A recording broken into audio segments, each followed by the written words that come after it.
الحمدللہ رب العالمین والصلاة والسلام علی سید الانبیاء والمرسلین اما بعد فاعوذ باللہ من الشیطان الرجیم بسم اللہ الرحمن الرحیم صلی اللہ تعالی علی محمد صلی اللہ تعالی علیہ وسلم۔ آج میں آپ کے سامنے جو موضوع لے کر آیا ہوں ہر ایک اسلامی بھائی کو سننے کی ضرورت ہے۔ بات پوری سنیں گے تو مزہ آئے گا اور اپنی اصلاح کے لیے کچھ نہ کچھ اس ٹاپک سے آپ کو ضرور سیکھنے کو ملے گا۔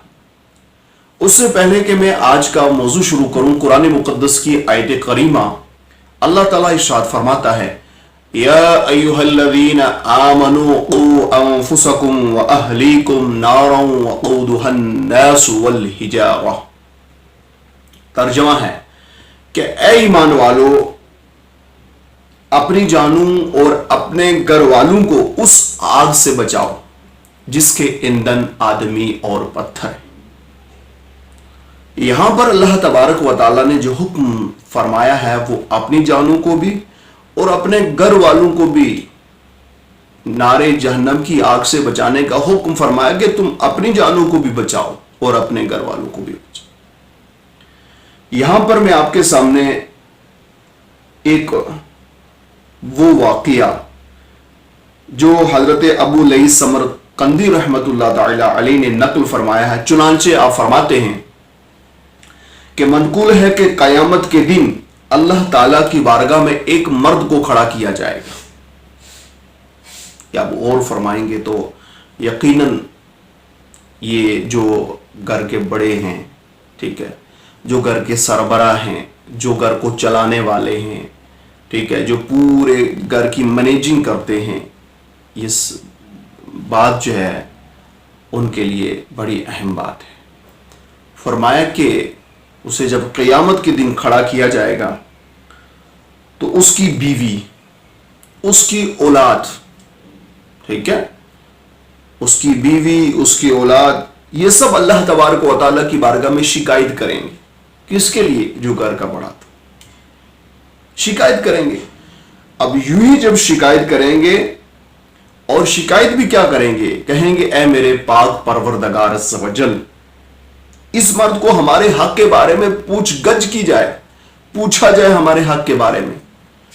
تو فرمایا کہ اسے پوچھا جائے گا اور وہ کہیں گے، اس کی بیوی، اس کے بچے کہیں گے مولا اس نے ہمیں دین نہیں سکھایا، اس نے ہمیں دین کی باتیں نہیں بتائیں، اس نے ہمیں قرآن کے احکام نہیں سکھائے، اس نے ہمیں آقا کریم صلی اللہ علیہ وسلم کی سیرت طیبہ کے بارے میں نہیں آگاہ کیا، نہیں بتایا، دین سکھایا ہی نہیں۔ تو فرمایا، اور پھر آگے وہ یہ کہیں گے کہ ہمیں حرام روزی کھلاتا رہا۔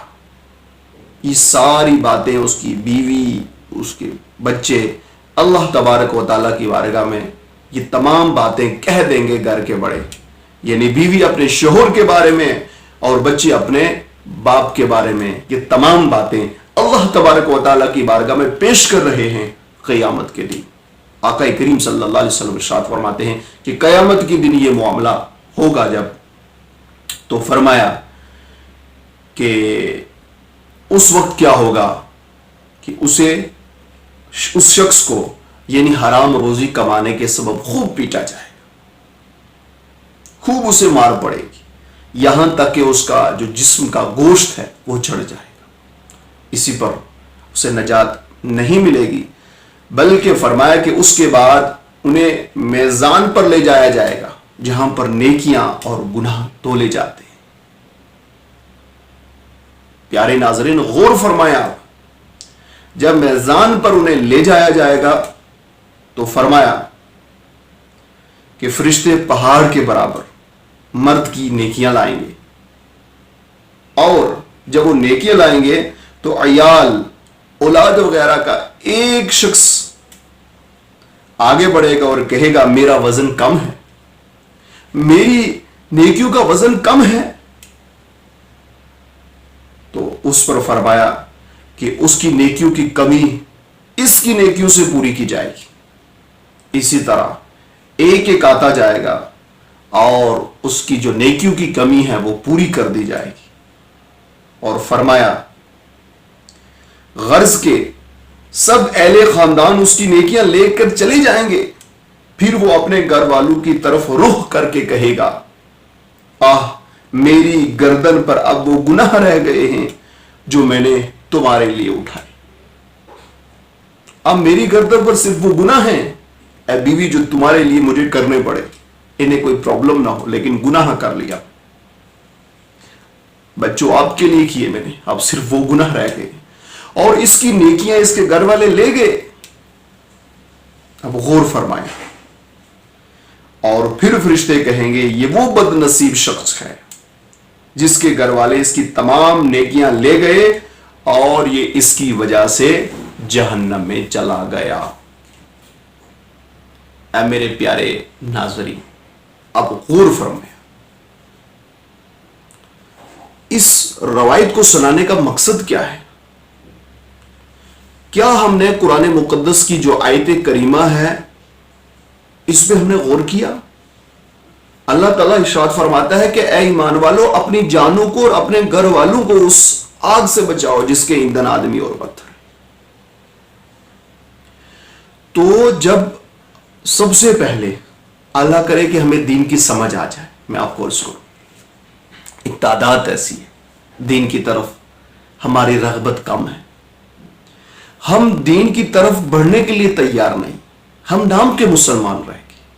ہمیں نیکیوں میں لطف کیوں نہیں آتا ہے؟ کبھی غور کیا میرے پیارے اسلامی بھائی؟ ہمیں اپنے آپ پر غور کرنا ہے. اگر کبھی نماز پڑھ ہی لیتا ہوں تو جلدی جلدی نماز پڑھ کے بھاگتا ہوں. مجھے نماز میں لطف کیوں نہیں آتا؟ کبھی غور کیا میں نے؟ حالانکہ عبادت الہی عز و جل سے, اللہ کے ذکر سے, اللہ کی عبادت سے انسان کے دل کو سکون ملتا ہے, چین ملتا ہے, لطف آتا ہے اللہ کی عبادت کرنے میں. لیکن ہمیں لطف نہیں آ رہا ہے. کبھی غور کیا ہم نے؟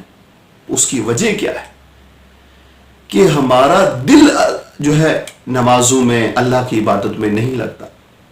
ہم انٹرسٹ ہی نہیں لے رہے.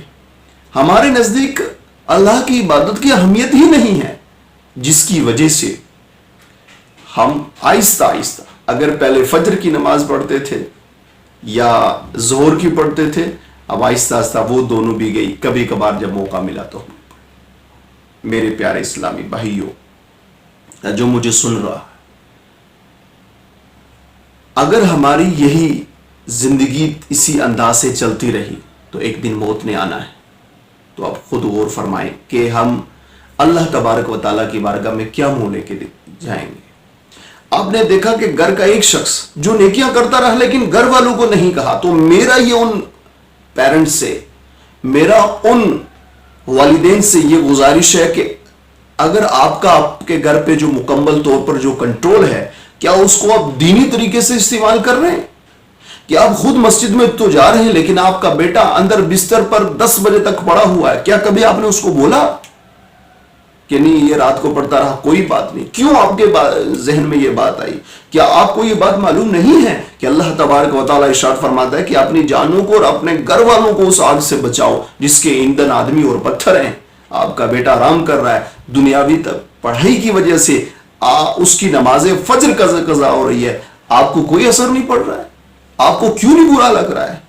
آپ کے بیٹے کی مغرب اور عشاء قضا ہو رہی ہے پڑھنے کی وجہ سے یا کہیں جانے کی وجہ سے, آپ کو پرابلم کیوں نہیں ہو رہی ہے؟ آپ بولتے ہیں کوئی نہیں کل پڑھ لے گا, ابھی کوئی نہیں, ابھی اس کا تو پڑھائی کا وقت ہے, کوئی نہیں, اس طرح کر کے. اسی طرح آپ کی بیٹی, اسی طرح آپ کی بیوی, ایک دن آپ نے بولا اس دیر پڑھی, اس کے بعد پھر کوئی بات نہیں یار پڑھ لیں گے, یہ سنتے. ارے ہم نے کہنا ہی کہنا ہے, ہمارے اوپر لازم ہے کہ ہم اپنی جانوں اور اپنے گھر والوں کو اس آگ سے بچائیں. آگ میں کیسے داخل ہوں گے جب ہم گناہوں بھری زندگی گزاریں گے, اپنی اصلاح نہیں کریں گے, احکام الہی پہ نہیں چلیں گے.